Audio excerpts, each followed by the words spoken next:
Dear students, in this video, we are going to learn about microsporogenesis, how the pollen formation happens from microspore mother cell. Okay, so if you take a flower, these are the structures which is present in the flower, that is angiospermic flower, male part and female part. If you take the male part, it contains of filament and anther which bears the pollen grain. Then female gametophyte, that is nothing but the ovary, which is having the ovule, style and stigma. So this is how you can differentiate the male and female parts in the angiospermic flower. Moving on to structure of anther. So stamen is the male reproductive structure of angiosperm. So stamen, that is nothing but the anther. So if you take a typical anther, it has three parts. First one is the filament, that is the stalk, which is holding the anther. The second one is anther, and the third one is connective, which connects the two lobes of the anther. So this is the typical parts, three parts which is present in the anther. And then moving on to types of anther, we have two types of anther. One is monothecous anther, other one is dithecous anther. If you see the picture here, it is two lobes. We call it as monothecous, two lobes on one side. That's why it is mono. Here it is four lobes on two sides. That's why it is dithecous. So these are the cross section. How does the monothecous and dithecous anther, if you take this section, if you take monothecous anther, it has only one lobe, nothing but only one side.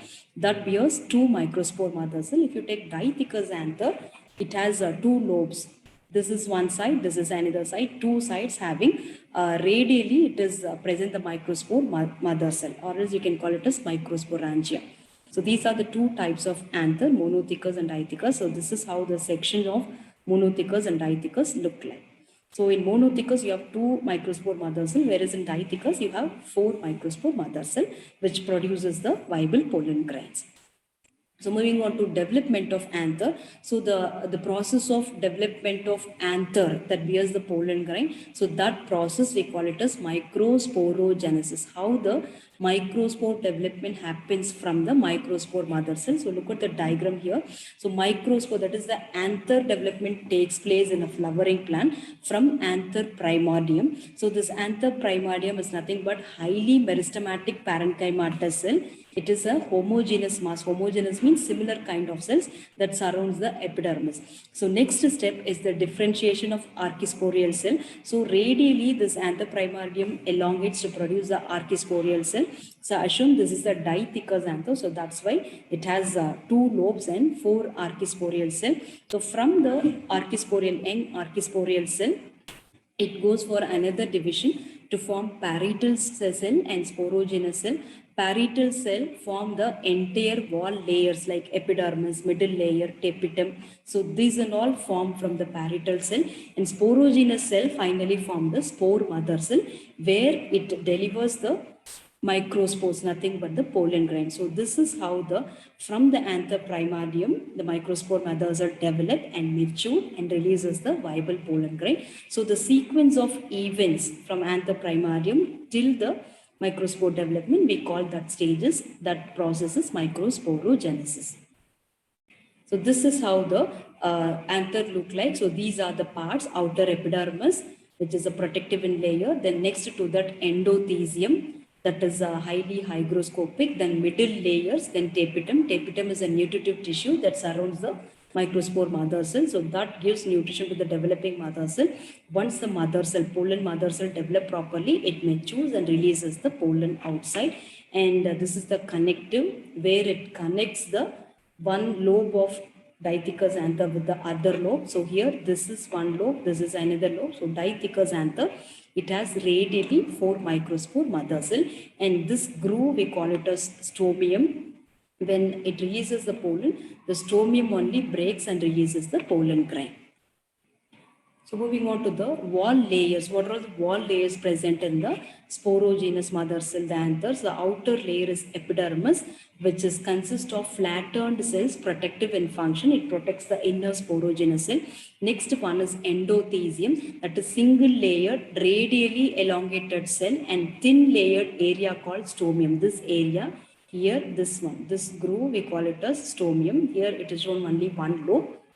So that helps in the dehiscence of anther when the spore mother cell mature. The next one is middle layers, 2 to 3 layers of flattened cells next to the endothecium, that is hygroscopic in nature. It is also helpful in the dehiscence of anther, and it is short-lived. And the fourth one is tapetum, that is innermost layer, consists of dense cytoplasm and prominent nuclei, provides nutrition to the developing microspores. This is how the wall layers in the microspore mother cell. So coming to the tapetum. So tapetum means it is a nutritive tissue that surrounds the sporogenous mother cell. Until the spore mother cell matures, this tapetum gives the nutrition for the development, and finally when it matures, it releases the pollen grain. We have two type of tapetum. One is amoeboid tapetum, and another one is secretory type. Amoeboid tapetum means what happens, the innermost layer which surrounds the spore mother cell, it disintegrate, the wall layers disintegrate, break, and it releases the protoplasmic content, which is in the form of gel. So inside the gel, if spore mother cell floats, that we call it as amoeboid type. The secretory type is normal tapetum, which is available in the form of a layer. So these are the two types of tapetum available in the angiospermic plant. So moving on to role of tapetum. So tapetum play a very important role for the development of pollen grain. It plays a role in the formation of pollen wall. So from the protein, from the chemicals present in the pollen wall only, we are getting some pollen allergy. So that chemical is given by the tapetum during the development of spore mother cell.